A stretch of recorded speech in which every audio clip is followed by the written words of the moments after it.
सभी को नमस्कार।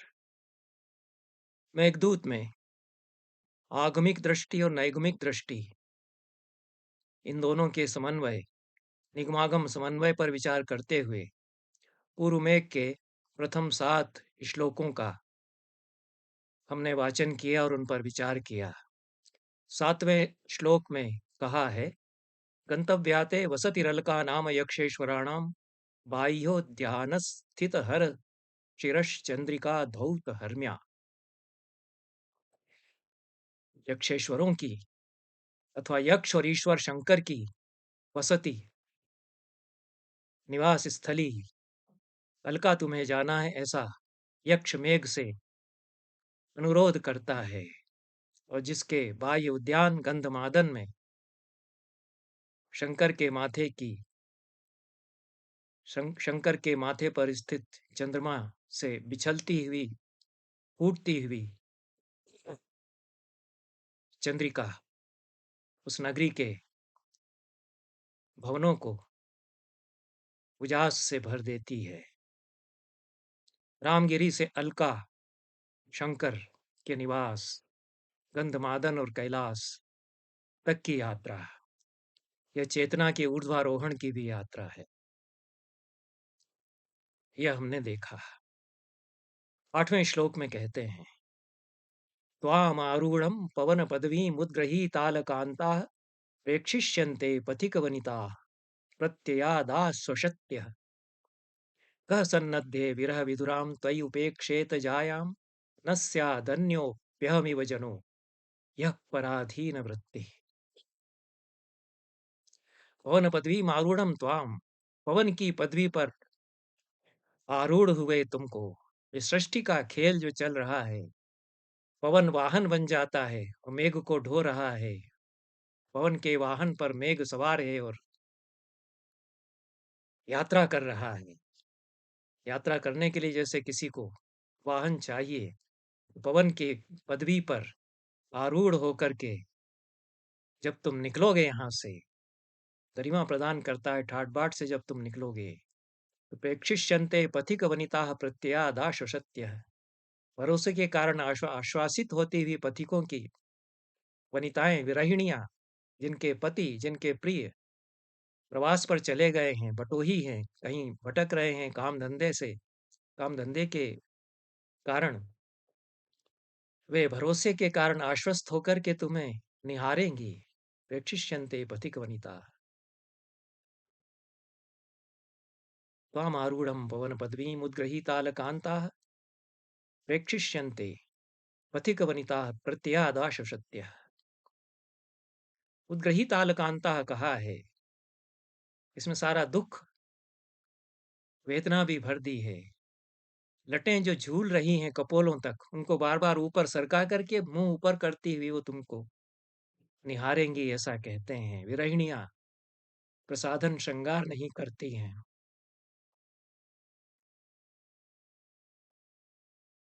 उत्तरार्ध में कह सन्नद्धे विरह विधुराम त्वयि उपेक्षेत जायाम। सन्नद्ध शब्द में लाक्षणिक प्रयोग है। तुम जब सन्नद्ध हो गए हो, आकाश में तत्पर हो गए हो मूसलाधार बौछारें करने के लिए, सारे भारत में यात्रा करने के लिए, तो विरह से विधुर प्रेयसी को भला कौन उपेक्षा कर सकता है। कोई भी घर से बाहर गया हुआ प्रवासी बटोही अंतिम पंक्ति में कहता है, न स्याद अन्योपि अहमिव जनो यह पराधीन वृत्ति। अगर वह मेरे जैसा पराधीन वृत्ति वाला अन्य कोई न हो।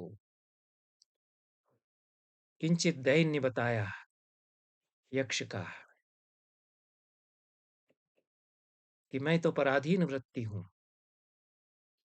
और मेरी महिमा हस्त हो चुकी, स्वाधीनता मेरी छीन ली गई, पराधीन हूं। पर उसी पराधीनता को तोड़ करके और स्वाधीनता का गान करता है, और यह भी कहता है कि और कोई मेरी तरह पराधीन न हो।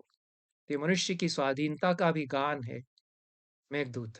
और यक्ष अपनी स्वाधीनता को पहचानता है कि भले ही अभिशप्त कर दिया हो, राजराज का अनुचर उसको कहा है, अनुचर कहने से पराधीनता उसकी होती है ध्वनित, चिरम अनुचरो राजराजस्य दद्यौ, ऐसा पूर्व श्लोक में कहा है। और पूर्ण सरस्वती तो कहते हैं कि जो धन के अवलेप से गर्व से मदमत्त हो चुके हैं, उनका क्रोध इसी तरह से अपने अनुचरों पर बरसता है, कुछ तो भी अत्यधिक अनुचित दंड दे डालते हैं, क्योंकि वो धनमद से मदावलिप्त हैं, ऐसा पूर्ण सरस्वती कहे जाते हैं। और यह अनुचर, यह अभिशप्त हो जाता है, तो उस अभिशाप को तोड़ करके अपनी स्वाधीनता को खोजता है। उसकी स्वाधीनता स्वप्न, कल्पना, मनोराज्य विस्तारित करने में है। उसको कोई नहीं छीन सकता है, रचना में है, वो रच सकता है। ये जो सपनों का संसार वह रचा सकता है और उसमें अपने आप को फिर से पहचान सकता है, उसकी कथा यह बन जाता है। इसलिए यह मनुष्य की स्वाधीनता का एक आख्यान बन जाता है, मेघदूत। यह मैं नहीं कह रहा हूँ, भरत मल्लिक जो टीकाकार हैं, बंगाल के बहुत ही अच्छे टीकाकार हैं, वो कहते हैं कि इसमें मेरी तरह और कोई पराधीन न हो, यह उसकी कामना भी ध्वनित होती है। त्वाम आरूढ़म पवन पदवीम, पहली ही पंक्ति जो है इसकी 8वें श्लोक की, उसमें पवन पदवी का उल्लेख किया गया है। तो पवन की पदवियां हैं, कई लेयर्स, कई स्तर हैं। और पूर्ण सरस्वती बताते हैं, ये हमारे शास्त्रों में बताए गए हैं। वराहमिहिर भी चर्चा करते हैं, जो ब्रह्मांड की चर्चा करने वाले हमारे वैज्ञानिक हैं संस्कृत परंपरा में, वो इनकी चर्चा करते हैं। कालिदास ने तो शाकुंतल में भी चर्चा की है। दुष्यंत जब स्वर्ग से उतरता है तो वायोरिदम परिवहस्य वदंति मार्गम, यह परिवह जो मार्ग है वायु का, इस पर हम लोग आ गए नीचे उतरते हुए। तो आवहो विवहश्चैव तथानुवह परः संवह प्रवहश्चैव तत ऊर्ध्वम परावह अत ऊर्ध्वम स्यात् परिवहो वायोर्वे सप्त नेमयः। ये 7 कोटियां वायु के बहने के स्तरों की होती हैं। ये मेघों के जिस तरह से अनेक स्तर, पुष्करावर्तक की व्याख्या में वासुदेव शरण अग्रवाल बताते हैं कि आज के विज्ञान में जो मेघों की कोटियां हैं, उनमें कौन सी कोटि में ये पुष्कर और आवर्तक आते हैं। तो जो सारा विज्ञान है हमारे शास्त्रों का, यह मेघदूत में आ जाता है। तो पवन पदवी कहने से जो 7 पदवियां हैं मेघ की, 7 पदवियां हैं पवन की, उनका बोध कालिदास को है, उनका संकेत करते हैं। और क्रमशः ऊपर उठेगा, अभी तो नीचे उतर आया है, आगे बढ़ेगा तो ऊपर उठेगा। इसलिए एक के बाद एक इन पवन पदवियों को आरूढ़ होगा, इन पवन पदवियों पर। इसलिए त्वाम आरूढ़म पवन पदवीम, ऐसा कहा है। ये जो सृष्टि चक्र है, इसका आख्यान भी मेघदूत बन जाता है। ये जो ऋतुओं का चक्र है, इसका भी आख्यान यह बन जाता है। 9वें श्लोक में कहते हैं, मंदम मंदम नुदति पवनश्चानुकूलो यथा त्वाम वामश्चायं नदति मधुरं चातकस्ते सगत प्रभाधान क्षण परिचयान् नूनमाबद्ध मालाः प्रेक्षिष्यन्ते सेविष्यन्ते नयन सुभगम खे भवंतम बलाकाः। पवन की पदवी पर आरूढ़ हो गया, तो पवन ढोकर के ले जा रहा है, तो धीरे धीरे वह ले जाएगा आकर के। और शकुन शास्त्र भी इसमें आ गया है। बाईं ओर से तुम्हारा सगंध चातक मधुर कूजन करेगा। चातक, मयूर, इनका वर्षा से बड़ा संबंध है। ये जो पूरा ऋतु चक्र परिवर्तित होता है, इसमें ये पक्षी प्रफुल्लित हो जाते हैं, चातक कूजन करने लगता है। बाईं ओर से चातक का कूजन करना किसी के प्रस्थान पर यह शुभ शकुन माना गया है। शकुन शास्त्र अनेक टीकाकारों ने उद्धरण दिए हैं शकुन शास्त्र के ग्रंथों से इस पंक्ति की व्याख्या में। तो यह है चातक जो कि तुम्हारा सगंध है। कालिदास ने कोश शास्त्र को बहुत सारे शब्द दिए, और 101 शब्द ऐसे हैं केवल मेघदूत में ही जो पहली बार कालिदास ने प्रयोग किए, और बाद के कोशकारों ने उनको संग्रहित किया, इसके पहले नहीं आए। इसी तरह का शब्द सगंध मुझे लगता है शास्त्र परंपरा को कवि की देन है। शास्त्र परंपरा अपने आप को पुनरीक्षित करती है, रिवाइज करती है कवि के आधार पर। बहुत सारी अवधारणाएं धर्मशास्त्रों में भी कालिदास के प्रभाव से आई। यह तो अवसर होने पर मैं उल्लेख करूंगा कि यक्षिणी का जो विरह विरह दशा का वर्णन है, उस वर्णन को लेकर के धर्मशास्त्रों में फिर किस प्रकार से स्त्री प्रवासी की रहेगी, लगभग वही शब्दावली लेकर के दोहरा दिया है। वो बात के ग्रंथ हैं। इतना बड़ा प्रतिभाशाली कवि जो धर्मशास्त्र कारों के लिए भी पथ प्रदर्शक बन जाता है। बहुत सारी अवधारणाएं कालिदास ने शास्त्रों को दी हैं, कोश शास्त्र को शब्दावली दी है। सगंध शब्द का प्रयोग शाकुंतल में भी किया है। द्वौवपि युवाम सगंधौ, यह शकुंतला पंचम अंक में दुष्यंत को याद दिलाते हुए कहती है कि हिरण शावक तुम्हारे हाथ से दोने से पानी नहीं पी रहा था, मेरे हाथ से उसने पानी पिया, तब तुमने कहा था कि तुम लोग दोनों सगंध हो, सजातीय, जिनका गोत्र मिलता है एक दूसरे से, ऐसे अत्यंत परस्पर विश्वस्त जो हों उन लोगों के लिए सगंध कहा जाता है। तो चातक तुम्हारे ही गोत्र का है, तुम्हारा ही सगोत्रीय है, सगंध है तुम्हारा, इसलिए बाईं ओर प्रसन्न होकर के कूजन करेगा, यह शुभ शकुन होगा। गर्भाधान क्षण परिचया नूनमाबद्ध माला सेविष्यन्ते नयन सुभगम खे भवंतम बला का। गर्भाधान के क्षण के परिचय के कारण कतार बांधे हुए बलाका, बगुले और बगुलियां, नयन सुभग आंखों को सुहावने लगने वाले तुम्हें तुम्हारी सेवा करेंगे, तुम्हारे साथ यात्रा करते हुए, ऐसा कहते हैं। सुभग शब्द का प्रयोग आ गया है। सौभाग्य और सुभग, इन शब्दों को भी कालिदास ने नई अर्थवत्ता प्रदान की। पहले प्रयुक्त ये रहे होंगे, लेकिन कालिदास ने परिभाषा इनको दी। प्रियेषु सौभाग्य फला ही चारुता। उन्होंने समझाया कि सौभाग्य क्या होता है। तो शास्त्रकारों ने फिर सौभाग्य के लक्षण को परिमार्जित किया। सुभग उसी को कहते हैं। और ऐश्वर्य से समग्र से इत्यादि जो पद्य है उसमें भग का षण्णाम भग इति रणा, भग का लक्षण किया जाता है। और ऐसा जो सुभग है, मनोहर के अर्थ में आता है, सौभाग्यशाली के अर्थ में आता है, लुभावने के अर्थ में आता है, महिलाएं जिस पर रीझें, ऐसे युवक के लिए भी सुभग आता है। मुक्तक जो संस्कृत के हैं उनमें तो बहुत सुभग शब्द का प्रयोग होता ही है। आंखों को सुभग लगने वाले, सुहावने लगने वाले तुमको बलाकाएं सेवित करेंगी। यह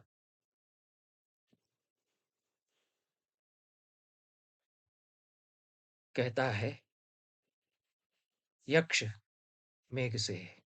इसमें सृष्टि विज्ञान जो प्राचीन परंपरा का है वह आ गया है।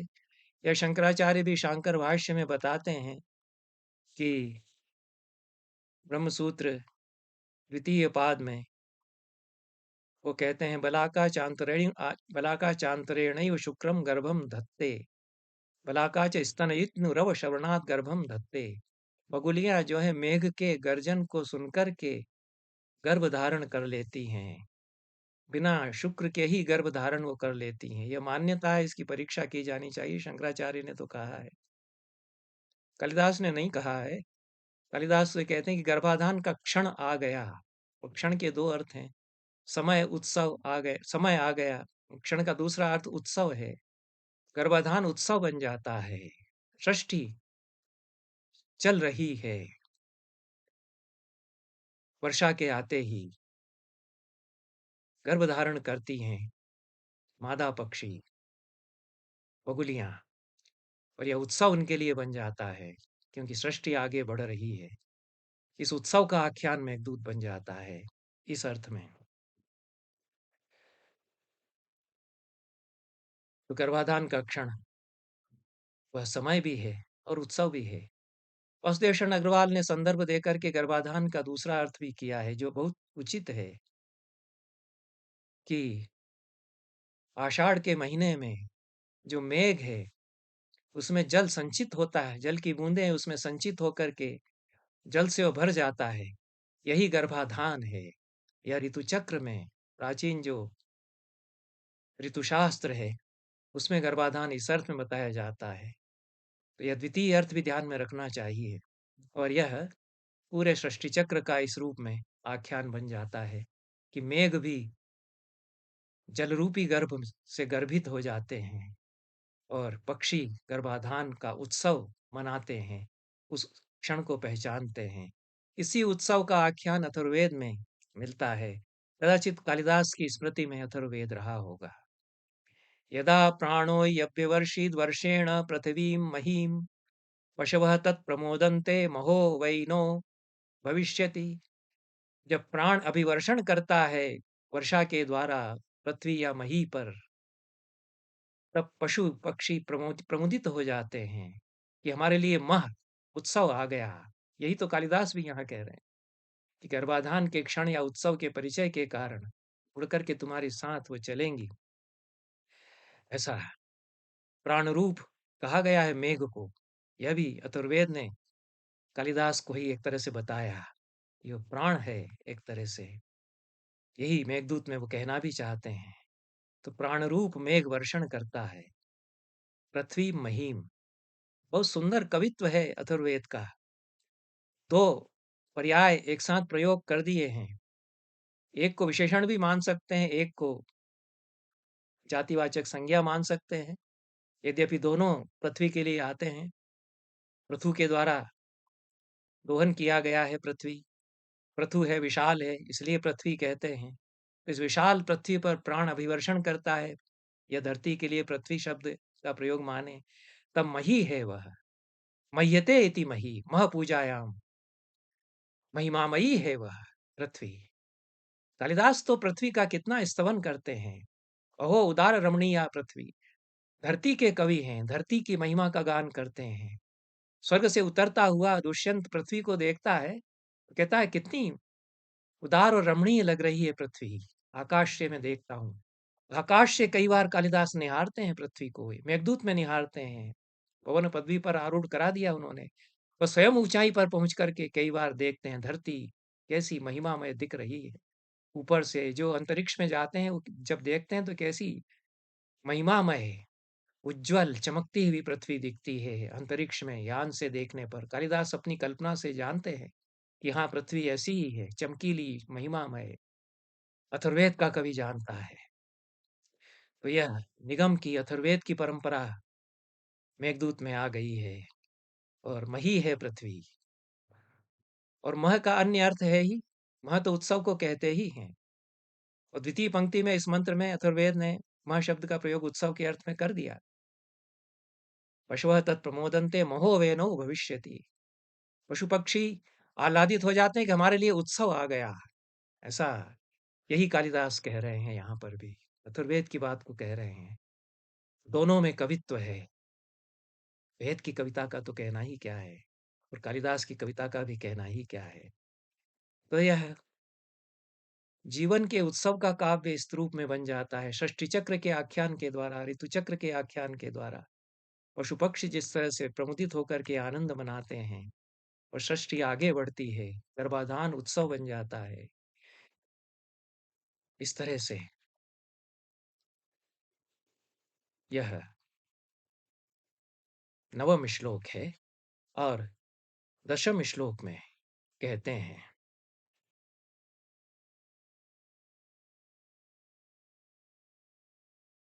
दशम श्लोक पर आने के पहले एक बात छूट गई है। इसी पद्य में अनुकूल शब्द की व्याख्या टीकाकारों ने विस्तार से की है। और इसमें सारी शास्त्र परंपरा जो शकुन शास्त्र की है, विशेष रूप से दक्षिणावर्तनाथ ने बताई है कि किस प्रकार से वराहमिहिर अपने ग्रंथों में उन्होंने वराहमिहिर का महायात्रा नामक ग्रंथ से उद्धरण दिया है। यह बृहद संहिता तो मिलती है वराहमिहिर की। महायात्रा के संबंध में मुझे जानकारी नहीं है। दक्षिणावर्तनाथ प्राचीन टीकाकार हैं और उनको इन ग्रंथों का पता होगा। उन्होंने इनका अवलोकन किया होगा। महायात्रा तथा योग यात्रा नामक प्रकरणों से उद्धरण दिए हैं। संभवतः ये वराहमिहिर के बृहद संहिता या अन्य ग्रंथ में प्रकरण हो, उनसे उन्होंने शुभ शकुन के संबंध में उद्धरण दिए हैं।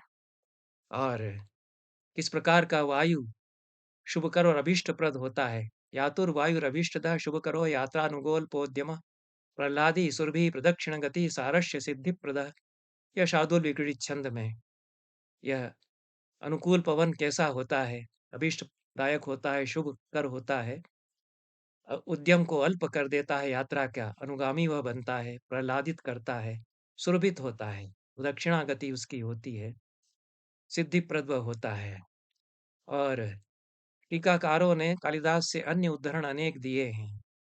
अनुकूल शब्द का प्रयोग इस अर्थ में, पवन की गति किस प्रकार से अनुकूल हो तो शुभ शकुन बन जाती है। तो मेघ के पक्ष में तो अनुकूल, जिस तरफ उत्तर की ओर मेघ को जाना है उसी ओर पवन बहेगा, तो उसकी सुकर हो जाएगी उत्तर की यात्रा। लेकिन यह अनुकूल गति वायु के द्वारा प्रेरित होकर के शुभ शकुन बन जाती है। पवनस्यानुकूलत्वात् प्रार्थना सिद्धि शंसिना रजो भी पवनोद्धुते ही इत्यादि। रघुवंश में कहा है, पवन की अनुकूलता के कारण मनोकामना की सिद्धि होगी, ऐसा शकुन हो जाता है। और अनेक प्राचीन कवियों के उद्धरण इन टीकाकारों ने दिए हैं। शाकुंतल में तो स्वयं भूयात् कुशेशय रजो मृदु रेणु रस्या शांतानुकूल पवनश्च शिवश्च पंथा। शांत और अनुकूल हो जाए, शिवमय हो जाए पवन, तो यह वायु के बहाव से, उसकी दिशा से, उसकी यात्रा की दिशा की अनुकूलता से शुभ शकुन होता है। यह यहाँ पर कवि बताता है। और पवन भी उसी ओर बह रहा है, इसलिए वह अनुकूल है और यह शुभ शकुन भी है, ऐसा कालिदास कहते हैं। ताम चावश्यम दिवस गणना तत्पराम एक पत्नीम अव्यापन्नाम अविहत गतिर रक्षसी भ्रातृजायाम कह सन्नद्धे विरह विधुराम त्वयि उपेक्षेत जायाम न स्यादन्योप्यहमिव जनो यह पराधीन वृत्ति। ताम दिवस गणना तत्पराम एक जायाम एक पत्नी भ्रातृजायाम अवश्यम रक्षसी, ऐसा पूर्वार्ध में कहता है। अनुकूल पवन तुम्हें ले जाएगा और तुम अपनी भ्रातृजाया को, अपनी भाभी को, जो मेरी एक पत्नी है, एक पत्नी व्रत अपने होने का यहाँ पर उद्घोष करता है। और उसी प्रकार यक्षिणी के वर्णन में अनन्य निष्ठा उसकी मेरे प्रति है, यह उद्घोष करता है। कालिदास यहाँ पर धर्मशास्त्र के लिए भी प्रस्तावित करते हैं कि आप लोग भी सुधार लीजिए, धर्मशास्त्र में कहीं कुछ ऐसा विधान बना दीजिए कि पुरुष एक ही विवाह करे। पुरुषों के लिए तो छूट दी है धर्मशास्त्रों ने, और विवाह अनेक संपन्न क्षत्रिय लोग करते आए हैं, उससे क्या क्या अनर्थ होते रहे हैं।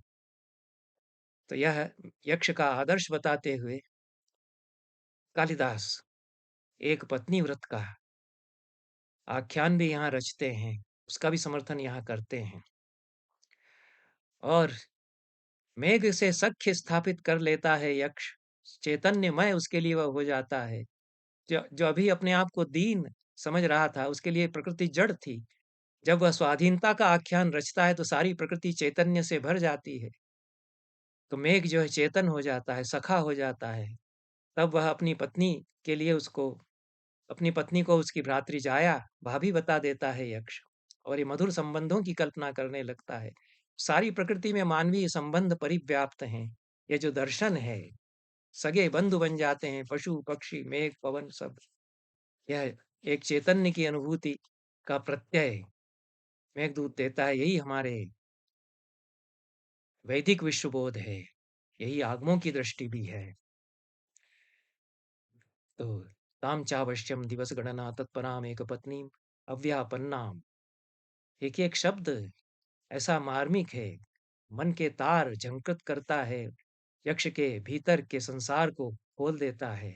अव्यापन्न वह होगी, अभी भी उसको कुछ नहीं हुआ होगा, जीवित होगी अभी भी वह, ऐसा अपने आप को भरोसा दिलाता है। तो यही इसी भरोसे का आख्यान है, घनघोर निराशा में आशा टटोलने का और विजिविषा का, विश्वास को बांधे रखने का, संचित रखने का आख्यान फिर मेघदूत बन जाता है। तो ये मनुष्य की जय यात्रा की महागाथा इस तरह से बन जाती है। अभिशप्त कितना ही सत्ता कर ले, लेकिन यक्ष नहीं झुका, स्वीकार कर लिया उसने।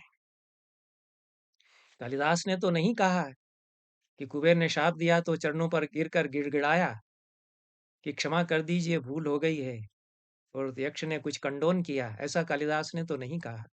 वाल्मीकि ने तो नहीं कहा कि अहिल्या चरणों पर गिर पड़ी गौतम के और गिड़गिड़ाई कि नहीं नहीं ऐसा शाप मुझे मत दीजिए। उसने तो स्वीकार कर लिया कि ठीक है, अभिशप्त रह लूंगी, पत्थर नहीं बनी।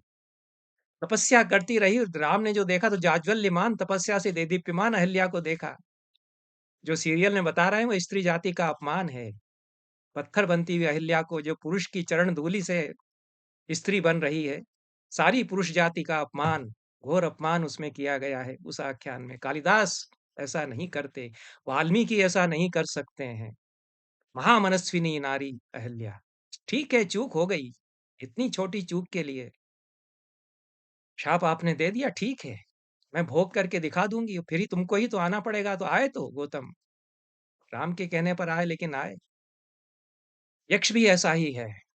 उसकी मनस्विता का आख्यान फिर कालिदास यहाँ पर बना दी। इसलिए पूर्ण सरस्वती यही व्याख्या करते हैं कि अकारण धन के मद से मदमत्त हुए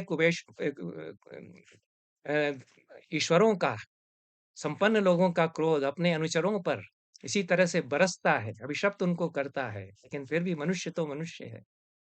वह अपने संसार रच सकता है। उसकी रचाव की सृजन यात्रा की कथा यह बन जाती है। मेघदूत जो है इस तरह से अव्यापन्न वह होगी ऐसी कल्पना करता है। अविहत गति तुम यहाँ से जाओगे और उसको देखोगे। उत्तरार्ध में फिर पिछले श्लोकों में भी अर्थांतरण न्यास है जहाँ समर्थन करता है। यक्ष अपनी बात के समर्थन के लिए अम, अर्थांतरण न्यास का प्रयोग करता है। समर्थन भरोसा दिलाने के लिए ये अवश्य ऐसा ही होगा। तो बार बार भरोसा अपने भीतर संजोने की कविता फिर बन जाती है। क सन्नद्धे विरह विदुराम तयि उपेक्षित जायाम। इसमें फिर अर्थांतरण न्यास से जो बात कही है उसका समर्थन करने के लिए अर्थांतरण न्यास पिछले श्लोक में लाता है। और यहाँ भी आशाबंधः कुसुम सदृशम प्रायश्व यंगनानाम सद्यः पाति प्रणय हृदयम विप्रयोगे रुणद्धि। ये जो मन में उसके थोड़ी सी दुखी सी लग रही है कि कहीं उसको कुछ हो तो नहीं गया होगा, उसको अपने भरोसे से सुधारता है कि नहीं ऐसा नहीं हो सकता। मेरी यक्षिणी ऐसी नहीं है, वह भी जी लेगी उस स्थिति में। मैं भी जी ही लूंगा और झेल ही लूंगा इसको, और फिर लौट करके आ ही जाऊंगा। ये जो आशाबंध है, इस आशाबंध का आख्यान बन जाता है। यह शब्द भी कालिदास ने कोश शास्त्र को दिया। इसके पहले पुष्प के पंखुड़ियों के जुड़ाव जहाँ होते हैं उसके लिए आशाबंध शब्द का प्रयोग नहीं आया। इसमें श्लेष मान करके कल्पना की गई कि आशाबंध का एक अर्थ पुष्प की पंखुड़ियां जहाँ जुड़ी होती हैं वह व्रंत भी है। तो आशाबंध कुसुम सदृशम प्रायशो यंगनानाम सद्य पाति प्रणय हृदयम विप्रयोगे रुणद्धि। आशा के बंधन और फूल की पंखुड़ियों के अर्थ में जहाँ पंखुड़ियां जुड़ी होती हैं वह फूल की पंखुड़ियों को रोके रहता है, और मन की पंखुड़ियों को आशा के बंधन रोके रहते हैं। नहीं तो हृदय फट जाए, आशा ही उसको फटने से रोके रहती है, ऐसा इसमें कहा गया है। यह भी अर्थांतरण न्यास। तो ये मनुष्य की आशाओं के संचय की कविता इस अर्थ में मेघदूत बन जाती है। इसलिए इस अर्थ में यह भारतीय बोध की कविता बन जाती है। यही वैदिक बोध भी है। 11वें श्लोक में कहा है, कर्तुम यच्च प्रभवति महीमुच्छिलीन्द्राम वन्द्यां तच्छ्रुत्वा ते श्रवणसुभगं गर्जितं मानसोत्काः कैलासात् विसकिसलयच्छेदपाथेयवन्तः संपत्स्यन्ते नभसि भवतो राजहंसाः सहाया। उच्छिलींद्रा हो जाएगी मही। यहाँ फिर मही शब्द का प्रयोग किया। कितने कितने पर्याय पृथ्वी के, मेघ के, वर्षा के, वनस्पतियों के कितने कितने पर्याय कालिदास ने ला दिए। पूरी सृष्टि में जो लीला चल रही है और जो चैतन्य उसको बताने के लिए अथर्ववेद में मही शब्द का प्रयोग उन्होंने किया पृथ्वी के साथ। और मह हो जाता है, उत्सव हो जाता है पशु पक्षियों के लिए, यह बताया। वहां उन्होंने मही शब्द का प्रयोग किया। और महीयते जो महिमा मई है, वो मह जिसमें है, मह्यते पूजित होती है जो, ऐसी धरती पृथ्वी को जो उच्छिलींद्रा और अवंध्या बना देता है। एक एक शब्द में कितनी कितनी अर्थों की छवियां। शिलींद्र कुकुरमुत्ते को कहते हैं। यह शब्द भी कम प्रयोग में आता है, कालिदास ने दुर्लभ शब्दों को प्रयोग किया है। अवंध्या उसको बना देता है, बांझपन उसका समाप्त कर देता है, ऐसा गर्जन। तब ये जो सृष्टि है मेघ के द्वारा सृष्टि हो रही है, सृष्टि का चक्र बढ़ रहा है आगे, सृष्टि का चक्र घूम रहा है, उसके गर्जन मात्र से अंकुरा उठते हैं धरती के रोम, अ, उखुए उग आते हैं धरती पर। बरसना तो बाद में आरंभ करता है। मेघ आता है, गर्जन करता है, उस गर्जन के ही प्रभाव से मही अवंध्या हो जाती है, बांझपन मिट जाता है, वनस्पतियां फिर से उगना शुरू हो जाती हैं। जो भीतर